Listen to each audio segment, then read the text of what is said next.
നമസ്കാരം. തൃശ്ശൂർ ജില്ലയിലെ ഏറെ പ്രാധാന്യമുള്ള തീരദേശ പഞ്ചായത്താണ് കയ്പമംഗലം പഞ്ചായത്ത്. കയ്പമംഗലം പഞ്ചായത്തിലെ വിശേഷങ്ങളിലേക്കാണ് നമ്മളിന്ന് പങ്കുവയ്ക്കുന്നത്. സ്വാഗതം എൻ്റെ പഞ്ചായത്ത്.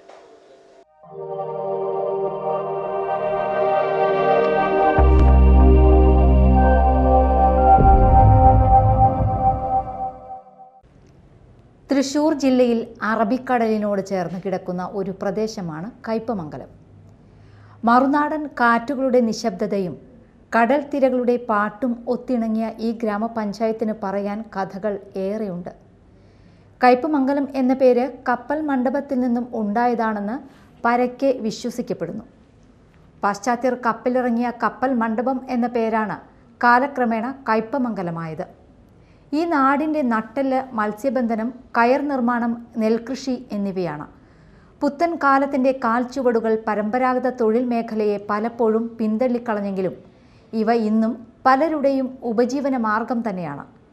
എന്നാൽ തീരദേശ ശോഷണവും തൊഴിലില്ലായ്മയും പോലെ കഠിനമായ വെല്ലുവിളികൾ കയ്പമംഗലത്തെയും അവിടുത്തെ ജനങ്ങളെയും ആഴത്തിൽ ബാധിക്കുന്നുണ്ട്. അതിനിടെ ഗൾഫ് മേഖല സൃഷ്ടിച്ച തൊഴിലവസരങ്ങൾ വൻ സാമ്പത്തിക കുതിച്ചുചാട്ടം ഉണ്ടാക്കിയിട്ടുണ്ട്. പഞ്ചായത്തിലെ നല്ല ശതമാനം കുടുംബങ്ങളും ഗൾഫ് മേഖലയെ ആശ്രയിച്ചാണ് ജീവിക്കുന്നത്. കഴിഞ്ഞ 5 വർഷത്തെ ഭരണകാലയളവിൽ ഏറ്റവും ശ്രദ്ധേയമായ നേട്ടങ്ങളിൽ റോഡ് മുതലായ അടിസ്ഥാന സൗകര്യങ്ങളിലെ പുരോഗതി, സോളാർ പവറിൽ പ്രവർത്തിക്കുന്ന സ്ട്രീറ്റ് ലൈറ്റുകൾ, ശുചിത്വ പദ്ധതികൾ, മാലിന്യ സംസ്കരണം എന്നിവ ഉൾപ്പെടുന്നുവെന്നാണ് UDF ഭരിക്കുന്ന കയ്പമംഗലം അധ്യക്ഷ ശോഭന പറയുന്നത്. ഈ പഞ്ചായത്തിൻ്റെ ഭരണമെന്ന് പറഞ്ഞാൽ വികസന പ്രവർത്തനങ്ങൾ ഒട്ടേറെ നടന്നിട്ടുണ്ട്. ഒരു 95% വികസന പ്രവർത്തനങ്ങൾ നല്ല രീതിയിൽ ഭംഗിയായിട്ട് നടന്നിട്ടുണ്ട്. ഈ ഭരണസമിതി കയറിയതിന് ശേഷം വന്ന പദ്ധതികൾ നമ്മുടെ വിസ്മയതീരം പാർക്ക്, കടപ്പുറം ഭാഗത്ത് തീരദേശ വാസികൾക്ക് വേണ്ടിയിട്ടും അതുപോലെ തന്നെ കുട്ടികളുടെ ഓപ്പൺ ജിമ്മ്, കളി ഉപകരണങ്ങൾ, അങ്ങനെ ഒരുപാട് നല്ല രീതിയിലുള്ള പ്രവർത്തനങ്ങൾ നമുക്ക് കൊണ്ടുവരാൻ സാധിച്ചിട്ടുണ്ട്. വിസ്മയതീരം പാർക്ക് ഞങ്ങളുടെ ഏറ്റവും വലിയൊരു പദ്ധതിയാണ്. നമ്മുടെ പഞ്ചായത്തിൻ്റെ ഒരു അഭിമാന പദ്ധതി കൂടിയാണ് വിസ്മയതീരം പാർക്ക്. അത് ഫെഡറൽ ബാങ്ക് 10 ലക്ഷം രൂപ തന്നിട്ടാണ്, CSR ഫണ്ട് തന്നിട്ടാണ് നമ്മൾ തുടക്കം കുറിച്ചത്. ഇപ്പോൾ അതിൻ്റെ പ്രവർത്തനങ്ങൾ നല്ല രീതിയിൽ നടക്കുന്നുണ്ട്. അവിടെ ഒട്ടേറെ ആളുകൾ വന്നു പോകുന്നുമുണ്ട്. ഇപ്പോൾ നമുക്ക് ഗ്രാമീണ ബാങ്ക് 10 ലക്ഷം രൂപ തന്നിട്ടുണ്ട്. അതിൻ്റെ 2ാം ഘട്ട പ്രവർത്തനങ്ങളായിട്ട് തുടക്കം കുറിച്ചിട്ടുണ്ട്. അതുപോലെ തന്നെ ഏറ്റവും വലിയൊരു പദ്ധതിയാണ് കളിസ്ഥലം, ഇൻഡോർ സ്റ്റേഡിയം, ടർഫ്. അത് 1.5 കോടി രൂപയാണ് നമുക്ക് വിലയിരുത്തിയിട്ടുള്ള സർക്കാർ. അതിൻ്റെ എല്ലാ പ്രൊസീജിയറും കഴിഞ്ഞിട്ടുണ്ട്. ഈ മാസം ലാസ്റ്റോടുകൂടി അതിൻ്റെ തറക്കല്ലിടും, അത്തരത്തിലായിട്ടുണ്ട്. പിന്നെ അതുപോലെ തന്നെ നമ്മുടെ മാലിന്യ സംസ്കരണവും ബന്ധപ്പെട്ടുകൊണ്ട് നമുക്കൊരു MCF ഉണ്ടായിരുന്നു. തുടക്കം കുറിച്ചത് ആദ്യമേ തുടക്കം കുറിച്ചിട്ടുണ്ടായിരുന്നു. പക്ഷേ അത് 500 സ്ക്വയർ ഫീറ്റ് ഉണ്ടായിരുന്നുള്ളൂ. ഇപ്പോൾ 1500 സ്ക്വയർ ഫീറ്റിൻ്റെ നമ്മുടെ കയ്പമംഗലം പഞ്ചായത്തിൻ്റെ എല്ലാ മാലിന്യങ്ങളും നിക്ഷേപിക്കുന്ന രീതിയിൽ ഉള്ള MCF ആക്കാൻ നമുക്ക് സാധിച്ചിട്ടുണ്ട്. എല്ലാവിധ സജ്ജീകരണങ്ങളും അവിടെയുണ്ട്. അതുപോലെ തന്നെ നമ്മുടെ ബസ് സ്റ്റാൻഡ് ഇങ്ങനെ പണിത് ഓപ്പൺ ചെയ്ത് ഒന്നല്ലാതെ അതിൻ്റെ മറ്റുള്ള പ്രവർത്തനങ്ങളൊന്നും കഴിഞ്ഞിട്ടില്ല. ഇപ്പോൾ നമ്മളൊരു 35 ലക്ഷം രൂപത്തോളം ചിലവഴിച്ചുകൊണ്ട് അതിൻ്റെ എല്ലാ പ്രവർത്തനങ്ങളും കഴിഞ്ഞ് ബസ് കയറാനുള്ള സംവിധാനമായിട്ടുണ്ട്. നമ്മൾ കളക്ടർ അതുപോലെ തന്നെ RTO എല്ലാവരും ബന്ധപ്പെട്ടുകൊണ്ട് തിരുവനന്തപുരത്ത് നിന്ന് സാങ്ഷൻ വാങ്ങി നമ്മൾ വച്ചിട്ടുണ്ട്. നമ്മൾ ഈ മാസം ലാസ്റ്റ് അതിൻ്റെ ഉദ്ഘാടന കർമ്മം നിർവഹിക്കും. ബാക്കിയുള്ള എല്ലാ പ്രൊസീജിയറും കഴിഞ്ഞ് നിൽക്കണം. നമുക്ക് സാങ്ഷൻ കിട്ടിയിട്ട് 2 മാസത്തോളമായി.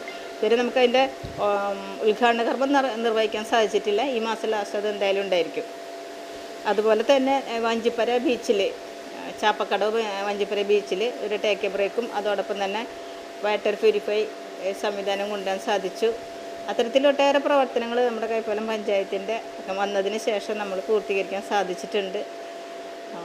പിന്നെ അതുപോലെ തന്നെ വാട്ടർ അതോറിറ്റിയുടെ നമ്മളെ സമ്പൂർണ്ണ കുടിവെള്ള പദ്ധതിയുടെ ഭാഗമായിട്ട് വാട്ടർ അതോറിറ്റിയുടെ എല്ലാ റോഡുകളും കുഴിച്ച് എല്ലാ വീടുകളിലേക്കും കണക്ഷൻ കൊടുക്കേണ്ട രീതിയിൽ 10 കോടി രൂപ വാട്ടർ അതോറിറ്റി നമുക്ക് തന്നിട്ട് സർക്കാർ തന്നിട്ടുണ്ട്. ആ 10 കോടി രൂപയും നമ്മൾ റോഡിനായിട്ട് ചെലവഴിച്ച് കഴിഞ്ഞു. എല്ലാ വീടുകളിലും കുടിവെള്ളം എത്താത്ത രീതിയിൽ പൈപ്പ് ഇട്ട് കൊടുത്തിട്ടുണ്ട്. അതിൻ്റെ റീസ്റ്റോറേഷൻ കഴിഞ്ഞ് അതിൻ്റെ റോഡിൻ്റെ പ്രവർത്തനങ്ങളും ഒരു 95% എല്ലാ റോഡുകളും ടാറിങ് ഫുള്ളായി കഴിഞ്ഞിട്ടുണ്ട്. അത്തരത്തിൽ നല്ല രീതിയിൽ കൈപ്പലം പഞ്ചായത്ത് മുന്നോട്ട് പോകുന്നുണ്ട്. വികസന പ്രവർത്തനങ്ങളിൽ 99% പൂർത്തീകരിച്ചിട്ടുണ്ട്. രാഷ്ട്രീയപരമായിട്ട് നമ്മുടെ കൈപ്പലം പഞ്ചായത്ത് UDF ഭരിക്കുന്ന അല്ലെങ്കിൽ കോൺഗ്രസ് ഭരിക്കുന്ന ഒരു പഞ്ചായത്തായിട്ട് പോലും ഒരു തരത്തിലും അങ്ങനത്തെ ഒരു രീതിയിലല്ല കൈപ്പലം പഞ്ചായത്ത് പോകുന്നത്. കാരണം വെച്ചാൽ ഞാൻ രാഷ്ട്രീയമില്ലാതെ ഞാൻ രാഷ്ട്രീയത്തിൽ കയറി വന്നിട്ട് ഒരു പഞ്ചായത്ത് പ്രസിഡന്റ് ആയതുകൊണ്ട് എല്ലാവരെയും കൂട്ടിച്ചേർത്തുകൊണ്ടാണ് നല്ല രീതിയിൽ പോകുന്നത്. നമ്മുടെ ചരിത്രത്തിൽ ഉണ്ടാവില്ല തുല്യമായിട്ട് ഫണ്ട് പങ്കുവെച്ചുകൊണ്ട് എല്ലാവർക്കും തുല്യമായിട്ട് ഫണ്ട് വീതം വെച്ചുകൊണ്ടാണ് വികസന പ്രവർത്തനങ്ങൾ പോയിട്ടുള്ളത്. അത് ഏതെങ്കിലും വർഷം ചിലപ്പോൾ ചെറിയ രീതിയിൽ എന്തെങ്കിലും വീഴ്ചകൾ ഉണ്ടാവാതെ, വീഴ്ചകൾ എന്ന് പറഞ്ഞാൽ അവരിൽ നിന്ന് ഒരു 1% ചിലപ്പോൾ കൂടുതലായിട്ട് മറ്റുള്ള അത് എടുത്തിട്ടുണ്ടാവുമായിരിക്കാം. പക്ഷേ എങ്കിലും തന്നെ 100% ഒരേപോലെയാണ് ഫണ്ട് വീതം വെച്ചിട്ട് അവർ തന്നെ നമ്മളോട് പറഞ്ഞിട്ടുള്ളൊരു കാര്യമാണ്. പിന്നെ ഫിഷ് പ്രോസസ്സിംഗ് സെൻറ്റർ ആദ്യമേ വരുമെന്ന് പറഞ്ഞിരുന്നു. അത് നമ്മൾക്ക് ചെയ്യണമെന്ന് നമ്മൾ ഉദ്ദേശിച്ചിരുന്നതാണ്. പക്ഷേ അപ്പോൾ അവിടെ തീരദേശ റോഡ് വരുന്നുണ്ട്. തീരദേശ റോഡ് വരുന്നത് 18 മീറ്ററോളം വീതിയിലാണ് തീരദേശ റോഡ് വരുന്നത്. അപ്പോൾ നമുക്ക് അവിടെ ഫിഷ് പ്രോസസ്സിംഗ് സെൻറ്റർ ചെയ്യാനായിട്ടുള്ള സ്ഥലമില്ല. പിന്നെ ഒരു വ്യക്തികളുടെ സ്ഥലത്തായിരിക്കും നമുക്കത് ചെയ്യേണ്ടത്. അപ്പോൾ വ്യക്തി നമുക്ക് ആ സ്ഥലം വിട്ട് തന്നെങ്കിൽ മാത്രമേ നമുക്ക് അവിടെ ഫിഷ് പ്രോസസ്സിംഗ് സെൻറ്റർ വരാൻ പറ്റുള്ളൂ. നമുക്ക് ഏറ്റവും ആവശ്യമായിരുന്നു ഫിഷ് പ്രോസസ്സിംഗ് സെൻറ്റർ. കാരണം ചിലപ്പോൾ അവിടെ ഹാർബർ വരാനുള്ള സംവിധാനം, ഹാർബറിൻ്റെ സാങ്ഷൻ കിട്ടിയിട്ടുണ്ട്. അതുപോലെ തന്നെ അവിടെ മത്സ്യലേലം നടത്തുന്ന യൂട്ടിലിറ്റി സെൻറ്റർ ഉണ്ട്. അത്തരത്തിൽ നല്ല മികച്ച ഒരു ഏരിയയാണ്. അതുകൊണ്ട് ഫിഷ് പ്രോസസ്സിംഗ് സെൻറ്ററും കൂടി അവിടെ ഉണ്ടാവുന്നത് നമുക്ക് ഏറ്റവും വിജയകരമായിരിക്കാം. പക്ഷേ നമ്മുടെ വിഷയം ഇതാണ്, അതിൻ്റെ നടുവിൽ കൂടെയാണ് നമ്മൾ കണ്ടെത്തിയാൽ നമുക്കത് ചെയ്യാൻ പറ്റും. അത് ഏതെങ്കിലും വ്യക്തി നമുക്ക് തന്നാൽ, നമുക്ക് സ്ഥലം വിട്ട് തന്നെങ്കിൽ മാത്രമേ നമുക്ക് അവിടെ ആ സംഭവം അവിടെ ചെയ്യാൻ പറ്റുള്ളൂ. പിന്നെ നമ്മൾ വിചാരിച്ച സ്ഥലത്തിൻ്റെ നടുവിൽ കൂടെയാണ് തീരദേശ റോഡ് പോകുന്നത്. പദ്ധതി വിഹിതം 95% ചിലവഴിക്കാൻ സാധിച്ചു. രാഷ്ട്രീയം നോക്കാതെ എല്ലാ വാർഡുകളിലേക്കും വിഹിതങ്ങൾ പങ്കുവച്ചു എന്നും ശോഭന പറഞ്ഞു. എന്നാൽ ചില പദ്ധതികൾ പൂർത്തിയാകാതെ കിടക്കുകയാണെന്നും ഫണ്ടുകൾ എല്ലായ്പ്പോഴും സുതാര്യമായി വിനിയോഗിച്ചിട്ടില്ലെന്നും പ്രതിപക്ഷം ആരോപിക്കുന്നു. കൂടുതൽ സമഗ്രമായ തീരുമാനങ്ങൾ എടുക്കണമെന്നും തീരദേശ ശോഷണം, കുടിവെള്ളക്ഷാമം തുടങ്ങിയ ദീർഘകാല പ്രാദേശിക പ്രശ്നങ്ങൾക്ക് കൂടുതൽ മുൻഗണന നൽകണമെന്നും അവർ ആവശ്യപ്പെടുന്നു. നമ്മുടെ ഇപ്പോൾ ഈ 5 വർഷത്തെ കാലാവധി പൂർത്തിയാക്കുമ്പോൾ കൈപ്പലം പഞ്ചായത്തിനെ കുറിച്ച് പറയുമ്പോൾ പദ്ധതികൾ സമയബന്ധിതമായിട്ട് പൂർത്തീകരിക്കാൻ കഴിയാത്തതാണ് ഏറ്റവും വലിയൊരു പോരായ്മ. അതിപ്പോൾ ഞാൻ കൈപ്പലം പഞ്ചായത്ത് തന്നെ ഊന്നി പറയില്ല, ഏത് പഞ്ചായത്തായാലും എല്ലാ പദ്ധതികൾക്കും സമയം നിശ്ചയിച്ചിട്ടുണ്ട്. അപ്പോൾ ഇത് സമയബന്ധിതമായിട്ട് പൂർത്തീകരിക്കാൻ കഴിയാത്തതുകൊണ്ട് പഞ്ചായത്തുകൾക്ക് വലിയ നഷ്ടങ്ങളാണ് സംഭവിക്കുക. അപ്പോൾ ആ നഷ്ടങ്ങളും ഈ കൈപ്പമംഗലം പഞ്ചായത്തിലും സംഭവിച്ചിട്ടുണ്ട്. അതാണ് ഏറ്റവും വലിയൊരു പോരായ്മ. തുടർന്ന് പറയാനുള്ളത്, ഏത് പദ്ധതി സമയബന്ധിതമായിട്ട് പൂർത്തീകരിക്കണം. അപ്പോഴാണ് പഞ്ചായത്തിൻ്റെ വികസനങ്ങൾ നല്ലപോലെ നടപ്പിലാക്കാൻ നമുക്ക് പറ്റുള്ളൂ. പിന്നെ മറ്റൊന്ന്, അധികാരം പടിവാതിൽക്കൽ എന്നുള്ളൊരു സംവിധാനമുണ്ട്. അപ്പോൾ അത് ചെയ്യാനും നമുക്ക് സാധിച്ചിട്ടില്ല. നമുക്കൊന്നും ഉദ്ദേശിച്ചത് ഈ പഞ്ചായത്തിന് അങ്ങോട്ട് സാധിച്ചിട്ടില്ല. അപ്പോൾ അതും ഞാനൊരു ഇടതുപക്ഷ മെമ്പർ എന്നുള്ളതൊക്കെ ഞാൻ പറയുന്നു, എൻ്റെ ഒരു ആഗ്രഹം കൂടിയാണ്. അധികാരം പടിവാതിൽക്കലാണ്. കാരണം പല ആളുകൾക്കും വളരെ ബുദ്ധിമുട്ടുള്ള ആളുകളൊക്കെ ഉണ്ടാവും. അപ്പോൾ അവർക്ക് അവകാശപ്പെട്ടത് അവർ പടിവാതിൽക്കൽ എത്തിച്ചു കൊടുക്കുക എന്നുള്ളത് ഒരു പഞ്ചായത്തിൻ്റെ കടമയാണ്. അപ്പോൾ അത് നിർവഹിക്കാനും ഇവിടെ നിന്ന് വേണ്ടത്ര താല്പര്യം കാണിച്ചിട്ടില്ല.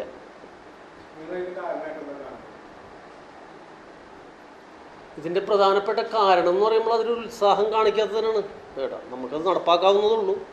അപ്പോൾ ഇതിൽ പഞ്ചായത്ത് വരുമ്പോൾ ഇതിൽ പല പല വ്യത്യസ്തമായ രാഷ്ട്രീയ ചർച്ചകൾ നടന്ന് രാഷ്ട്രീയപരമായിട്ട് കാണുന്നതുകൊണ്ടാണ് ഈ പദ്ധതികൾ നടപ്പാക്കാൻ പറ്റാത്തത്.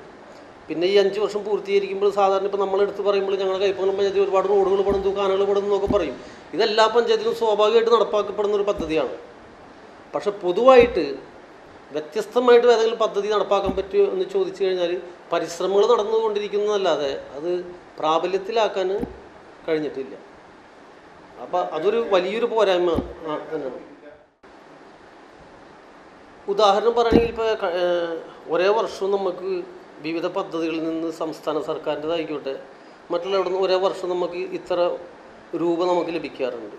അപ്പോൾ ഒരേ വർഷം 2 കോടി 3 കോടി അല്ലെങ്കിൽ 4 കോടി രൂപ നമുക്ക് നഷ്ടപ്പെട്ടു പോകുന്നു. അത് സമയബന്ധിതമായിട്ട് അത് റോഡായാലും കാനകളായാലും മറ്റുള്ള ഏത് പദ്ധതികളായിക്കോട്ടെ. അപ്പോൾ അതൊക്കെ നടപ്പാക്കാൻ പറ്റാത്തതുകൊണ്ടാണ് ഈ ഫണ്ടുകൾ നമുക്ക് നഷ്ടപ്പെടുന്നത്. ഈ നഷ്ടപ്പെടുന്ന ഫണ്ടുകൾ നമുക്ക് അടുത്ത വർഷം തിരിച്ച് കിട്ടില്ല. അപ്പോൾ അത് വികസനത്തിനെ കാര്യമായിട്ട് ബാധിക്കുന്നൊരു വിഷയമാണ്.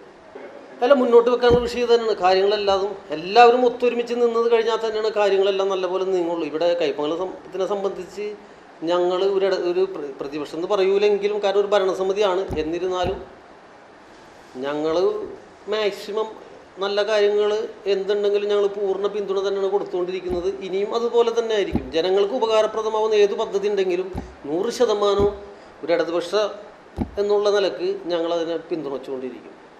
വികസനം തന്നെയാണ് ഞങ്ങളുടെ പ്രധാന അജണ്ട. അപ്പോൾ വികസനം നടക്കാനുള്ള ഏത് കാര്യത്തിനും 100% പിന്തുണ ഉണ്ടാവും. അതിന് ഞങ്ങൾ ഒരിക്കലും മുടക്ക് പറയാറില്ല. അല്ല, സംസ്ഥാന സർക്കാർ അവർ നമുക്ക് ആവശ്യപ്പെടുന്ന വിഹിതങ്ങൾ ഒരേ വർഷത്തിന് ഇത്ര ശതമാനക്കണക്കനുസരിച്ച് നമ്മുടെ വിഹിതമുണ്ട്. ആ വിഹിതമൊക്കെ നമുക്ക് കറക്റ്റ് നമുക്ക് കിട്ടിക്കൊണ്ടിരിക്കുന്നുണ്ട്. പിന്നെ വലിയൊരു പോരായ്മ വരുന്നത് ഇതിന് ഈ രാഷ്ട്രീയം മാത്രം കണ്ടുകൊണ്ട് ഒരേ വർഷവും നമുക്ക് കിട്ടുന്ന കേന്ദ്ര സർക്കാരിൻ്റെ ആയിക്കോട്ടെ സംസ്ഥാന സർക്കാരിൻ്റെ ആയിക്കോട്ടെ ആ വിഹിതങ്ങൾ പങ്കുവെക്കുമ്പോൾ അതിൽ രാഷ്ട്രീയം മാത്രം കണ്ടുകൊണ്ട് പല വാർഡുകളെയും അവഗണിച്ചങ്ങോട്ട് വിടും. എല്ലാ ഭാഗത്തോട്ടും വികസനം എത്തൂല. വികസനം എന്ന് പറയുമ്പോൾ അതിന് രാഷ്ട്രീയമില്ല. പക്ഷേ ആ വികസനത്തിൽ രാഷ്ട്രീയം കാണുമ്പോൾ അതും ഇവിടെ ഈ കൈപ്പമംഗലം പഞ്ചായത്തിലും സംഭവിച്ചിട്ടുണ്ട്. ഇപ്പോൾ ഈ 5 വർഷം പൂർത്തിയാകുമ്പോൾ ഞങ്ങൾക്ക് മനസ്സിലാക്കാൻ പറ്റിയത് ആദ്യത്തെ ഒരു 2 വർഷം അല്ലെങ്കിൽ 3 വർഷം 100% രാഷ്ട്രീയം മാത്രം കണ്ടുകൊണ്ട് ഏകദേശം പകുതി വാർഡുകളെ ഈ വികസന പ്രവർത്തനത്തിന് വേണ്ടി സംസ്ഥാന സർക്കാരായിക്കോട്ടെ കേന്ദ്ര സർക്കാരായിക്കോട്ടെ അവർ നൽകുന്ന ഫണ്ടുകൾ തുച്ഛമായിട്ടാണ് രാഷ്ട്രീയം മാത്രം കണ്ടുകൊണ്ട് വീതം വെച്ചത്. പക്ഷേ ഇപ്പം 2 വർഷക്കാലം, അതായത് കഴിഞ്ഞ വർഷമൊക്കെ അതിൽ നിന്നും വ്യത്യസ്തമായിട്ട് നല്ല രീതിയിൽ എല്ലാ വാർഡുകളും പരിഗണിച്ചപ്പോൾ എനിക്ക് അത് ഊന്നി പറയാൻ പറ്റും. കഴിഞ്ഞ വർഷം, അതായത് 2024-25 വാർഷിക പദ്ധതിയിൽ ഏറ്റവും കൂടുതൽ പദ്ധതികൾ നടപ്പാക്കാൻ പറ്റിയ ഒരു പഞ്ചായത്ത് കൈപ്പമംഗലം പഞ്ചായത്താണ്. അത് നല്ല രീതിയിൽ രാഷ്ട്രീയം കാണാതെ പഞ്ചായത്തിന് മൊത്തത്തിൽ വികസനം വേണമെന്നുള്ളൊരു ചിന്താഗതി വന്നതുകൊണ്ട് മാത്രം. അല്ലാത്ത പക്ഷം ഈ പറഞ്ഞ പോലെ ഒരു ഭാഗത്ത് വികസനം നടക്കും, ഒരു ഭാഗത്ത് വികസനം നടക്കാത്തൊരവസ്ഥ ഉണ്ടാവും. അതിവിടെ സംഭവിച്ചിട്ടുണ്ട്. അത് ഈ രാഷ്ട്രീയം മാത്രമാണ് അതിൽ കണ്ടുകൊണ്ടിരിക്കുന്നത്. അപ്പോൾ അത് ഉണ്ടാവാൻ പാടില്ല എന്നാണ് ഞാൻ പറയുന്നത്. കാരണം വികസനങ്ങൾ എല്ലാ ഭാഗത്തും വരണം. പിന്നെ സംസ്ഥാന സർക്കാരിൻ്റെ ഭാഗത്ത് നിന്ന് ഞങ്ങളെ സംബന്ധിച്ച് സംസ്ഥാന സർക്കാർ എന്ന് പറയുമ്പോൾ നമുക്ക് വേണ്ടപ്പെട്ട MLA ആണ്. അപ്പോൾ MLAയുടെ ഭാഗത്തു നിന്ന് നമുക്ക് നല്ല രീതിയിൽ കൈപ്പമംഗലം പഞ്ചായത്തിനെ നല്ല രീതിയിൽ പരിഗണിച്ചിട്ടുണ്ട്. പിന്നെ എടുത്തു പറയുകയാണെങ്കിൽ ഇപ്പോൾ കൈപ്പമംഗലം പഞ്ചായത്ത് ഈ 5 വർഷത്തിൽ ചിലപ്പോൾ ആദ്യമായിട്ടായിരിക്കാം ഒരുപാട് പുതിയ റോഡുകൾ ഉണ്ടാക്കിയിട്ടുള്ളത്. അപ്പോൾ അതിന് MLAയുടെ ഭാഗത്തു നിന്ന് നല്ല സഹകരണം ഉണ്ടായിട്ടുണ്ട്. പിന്നെ പഞ്ചായത്തും കേട്ടോ. അപ്പോൾ പഞ്ചായത്ത് എല്ലാം നല്ലപോലെ ചെയ്യുമ്പോൾ ഇപ്പോൾ ഞാൻ വീണ്ടും പറഞ്ഞു 2024-25 വർഷമാണ് ഏറ്റവും നല്ലപോലെ പദ്ധതികൾ കൈപ്പമംഗലം പഞ്ചായത്തിൽ നടപ്പാക്കി പോയിട്ടുള്ളത്. അതിൻ്റെ ഭാഗമായിട്ട് ആ വർഷത്തെ പദ്ധതികളിൽ ഫണ്ട് നഷ്ടപ്പെടുന്ന ഒരവസ്ഥ വളരെ തുച്ഛമായിട്ടുണ്ടായിട്ടുള്ളൂ. അതിന് മുമ്പത്തെ വർഷം 4 കോടി 5 കോടി അടക്കം ഒരു വർഷം നമുക്ക് കിട്ടുന്ന വിഹിതത്തിൽ നിന്ന് നഷ്ടപ്പെട്ടു പോകുന്ന പദ്ധതി സമയബന്ധിതമായിട്ട് നടപ്പാക്കാൻ പറ്റുന്നില്ല. കാരണം ചില ഭാഗങ്ങളിൽ മാത്രം മല പോലെ കുന്നുകൂട്ടും പദ്ധതികൾ. അപ്പോൾ അത് സമയബന്ധിതമായിട്ട് നടപ്പാവില്ല.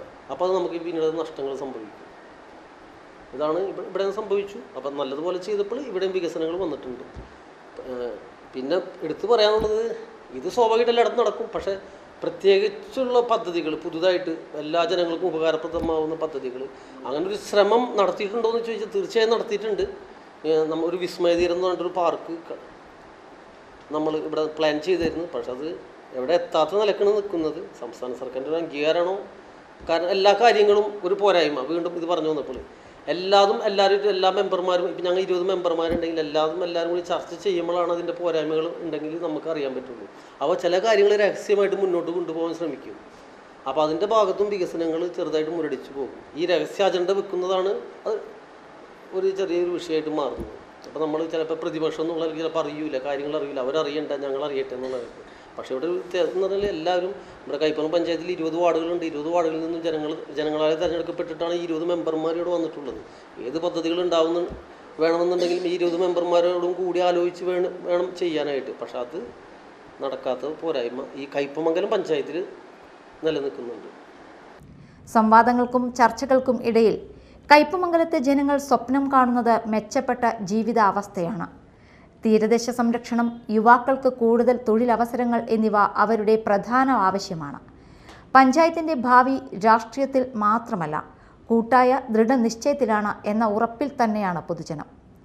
കടലിളകും പോലെ വെല്ലുവിളികൾ ഉയർന്നുവരുന്ന പഞ്ചായത്ത് കൂടുതൽ സാധ്യതകൾ തേടുകയാണ്. വിഴുപ്പലക്കലുകൾ ഏറെയുണ്ട് ഭരണപ്രതിപക്ഷങ്ങൾ തമ്മിൽ കയ്പമംഗലത്ത്. വരും കാലങ്ങളിൽ ഇവർ ഒറ്റക്കെട്ടായി നിന്ന് പ്രവർത്തിക്കും എന്ന് പ്രത്യാശിക്കാം. മറ്റൊരു പഞ്ചായത്തിൻ്റെ വിശേഷങ്ങളുമായി കാണാം. നന്ദി, നമസ്കാരം.